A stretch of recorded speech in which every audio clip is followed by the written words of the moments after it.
Assalamualaikum warahmatullahi wabarakatuh. Bismillah walhamdulillah wassalatu wassalamu ala rasulillah Sayyidina wa maulana Muhammad wa ala alihi wa sahbihi wa mawalah. La hawla wa la quwata illa billah, amma ba'd.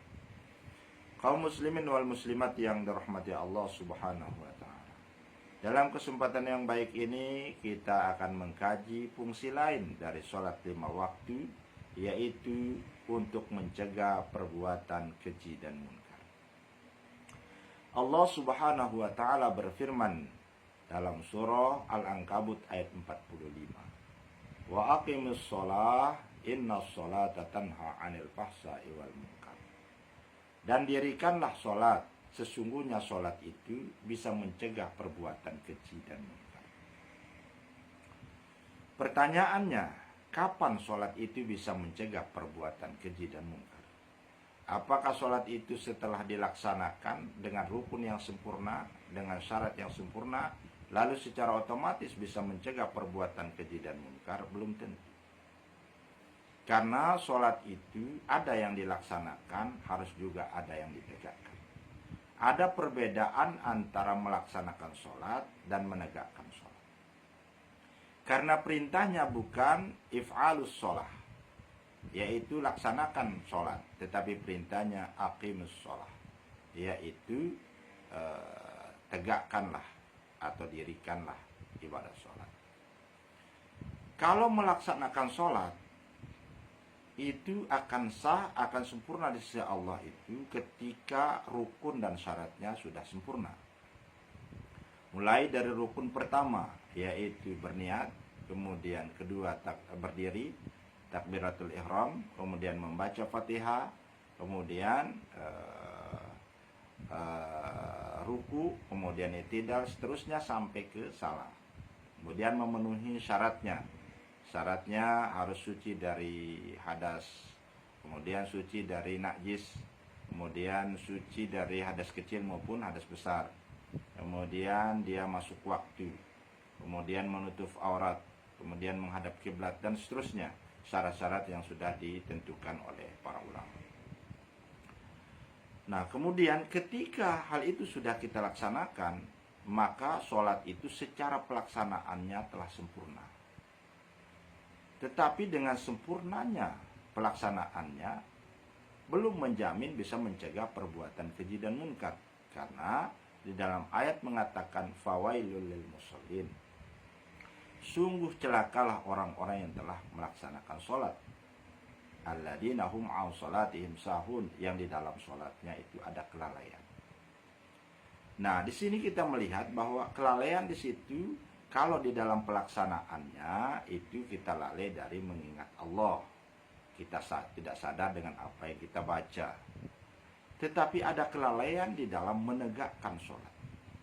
Ketika pelaksanaannya sudah selesai, maka supaya sholat itu bisa berfungsi untuk mencegah perbuatan keji dan munkar, maka hendaklah kita tegakkan sholat.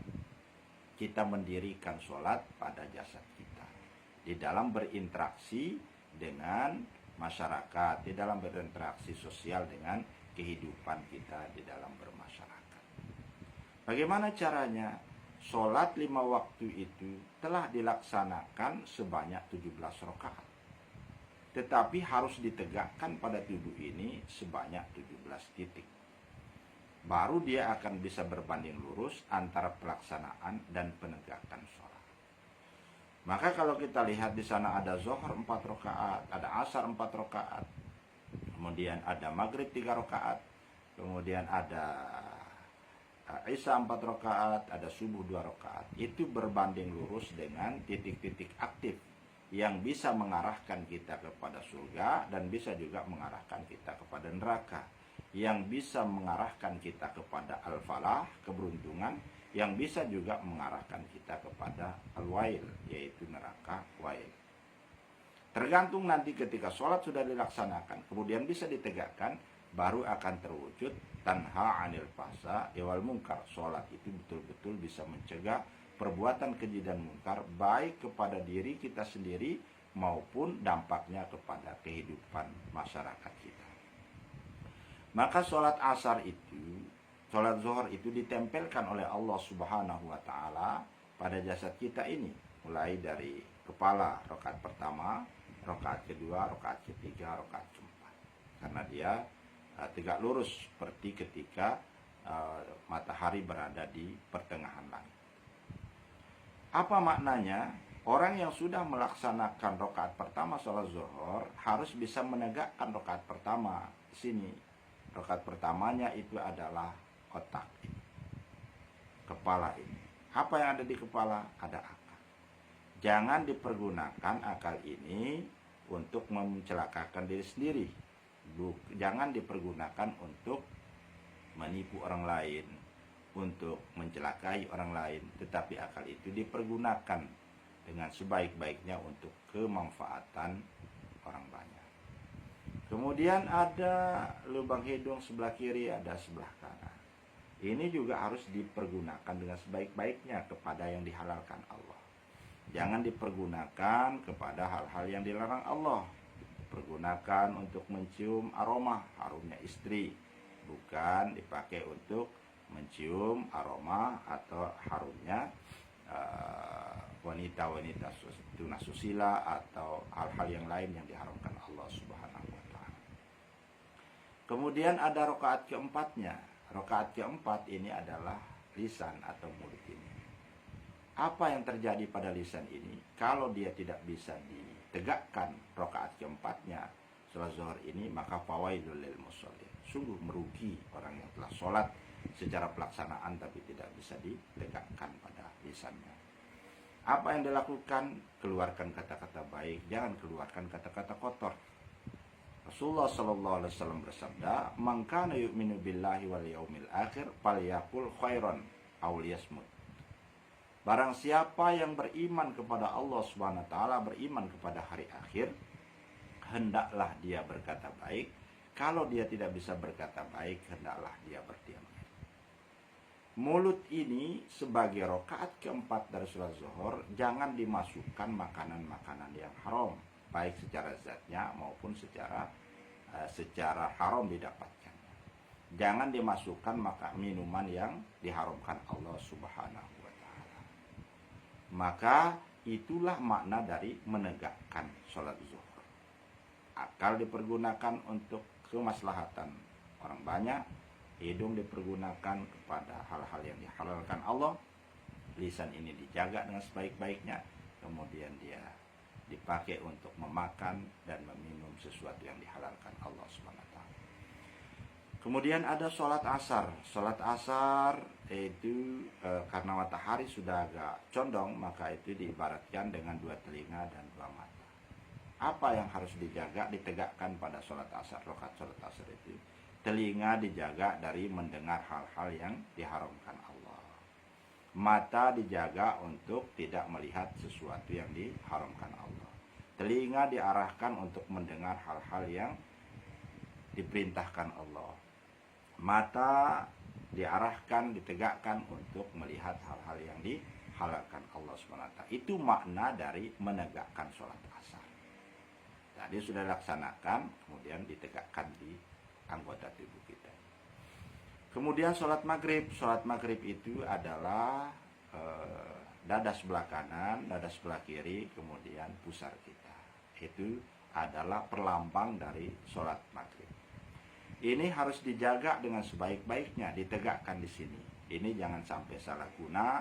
Sebelah kanan ini juga jangan sampai salah guna, dan pusar ini jangan diumbar sembarangan.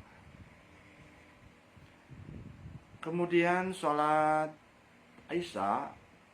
Sholat Isya itu adalah dua tangan ini dan dua kaki. Hendaklah tangan ini jangan mengambil hak milik orang lain. Jangan mengambil sesuatu yang diharamkan Allah. Jangan memegang sesuatu yang diharamkan Allah. Tetapi dia adalah dipergunakan untuk hal-hal yang dibenarkan, dihalalkan oleh Allah untuk kemaslahatan orang banyak.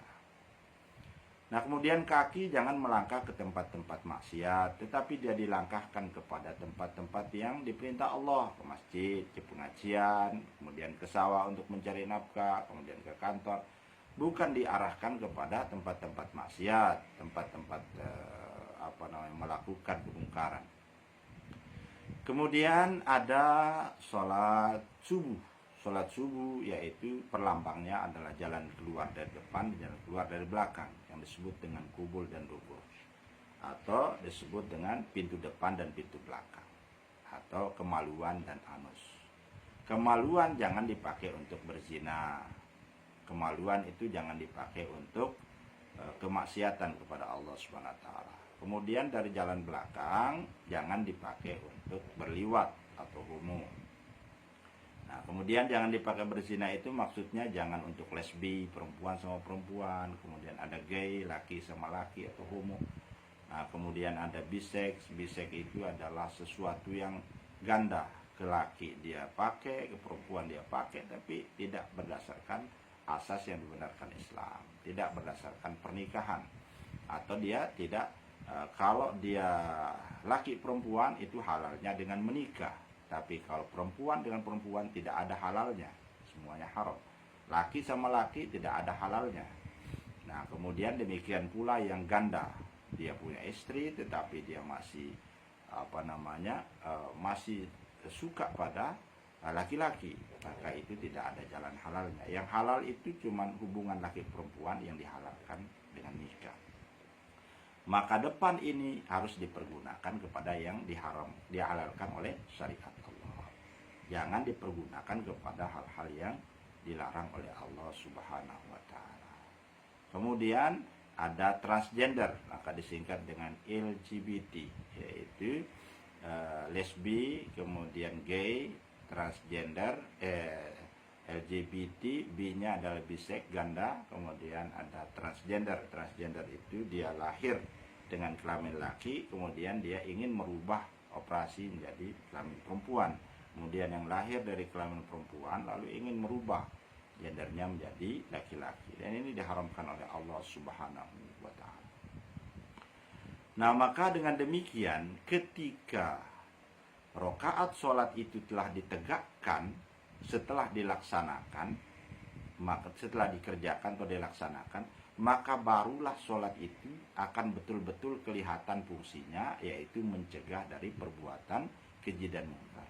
Kalau ini sudah terpelihara dari kemaksiatan, ini sudah terpelihara dari kemungkaran, ini sudah terpelihara tidak kepada hal-hal yang diharamkan Allah, kedua tangan, kedua kaki sudah terpelihara, kemudian jalan depan, jalan belakang sudah terpelihara, maka ini bagi diri kita terpelihara, orang lain pun akan terpelihara. Maka terwujudlah apa yang menjadi salah satu tujuan dari sholat itu adalah tanha anil fahsya'i wal munkar. Tetapi kalau hanya pelaksanaannya saja tidak ditegakkan, maka sholat itu belum bisa mencegah perbuatan keji dan munkar secara realita di lapangan. Tetapi kalau ada orang hanya menegakkan, kemudian dia tidak melaksanakan sholat, yang penting ini terpelihara, yang penting ini sudah terpelihara, yang penting ini sudah terpelihara, yang penting tangan dan kaki sudah terpelihara, kemudian jalan depan, jalan belakang sudah terpelihara, tidak perlu sholat 5 waktu. Ini juga adalah prinsip yang salah. Kenapa? Karena melaksanakan sholat 5 waktu itu adalah syariat agama. Menegakkan sholat 5 waktu itu adalah hikmah daripada perintah syariat itu. Maka antara syariat dengan hikmahnya, antara syariat dengan hakikatnya harus dipadukan dengan sebaik-baiknya. Karena kita hidup ini antara jasad dengan ruh. Hidup tanpa jasad, maka itu adalah gentayangan.